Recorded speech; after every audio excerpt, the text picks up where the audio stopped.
naitwa Mildred Akin, nakaa Madogo.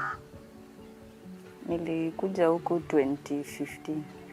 Niko na watoto wawili, msichana na kijana. First born ako 18, ni msichana, kijana ako 4. 2023 ndio nilianza kuona saa zingine nakaa napata siruari iko wet, alafu inanuka hivyo. So nilienda pharmacy kutafuta dawa za infections.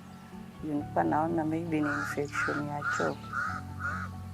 So hiyo 2023 ilikuwa June kaka mpaka sasa 2024 September.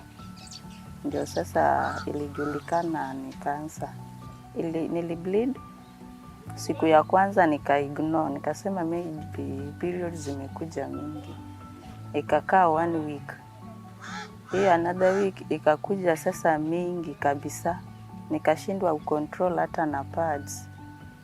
Sasa nikapelekwa usiju, sikuwa naweza. Before nipelekwe, waliniambia niko na mass kwa vagina. So hiyo mass ndio walikata wakapeleka kwa lab. Ikakaa 2 weeks wakanirudishia results. Waliniambia uko na cancer stage 3 cervical. Niliisha kabisa. Nilisikia vibaya. Mwenye niliangalia wa kwanza ni first born yangu. Juu ndio alikuwa amejoin university. Sasa kitu ya kwanza niliuliza daktari, nilimuuliza sasa mtu akipatikana na cancer stage 3 nitaishi miaka ngapi? Naweza ngojea Winnie graduate kwanza ndio nikufe.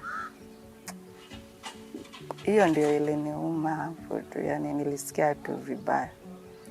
Daktari aliniambia haina shida, utasikia vizuri ukifuata tu mambo na treatment na ufanye tu vile daktari anakuambia, utafeel poa.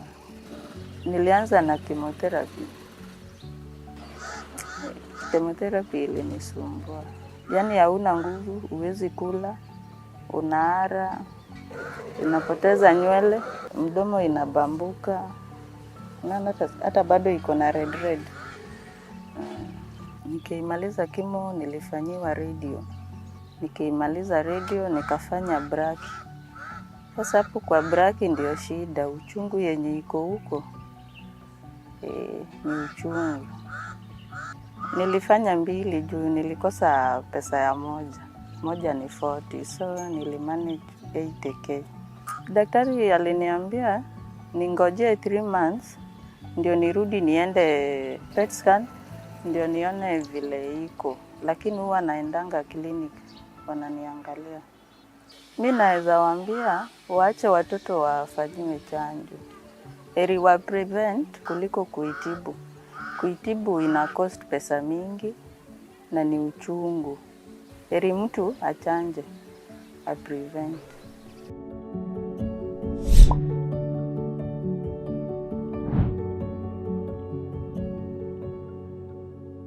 Chanjo huokoa maisha.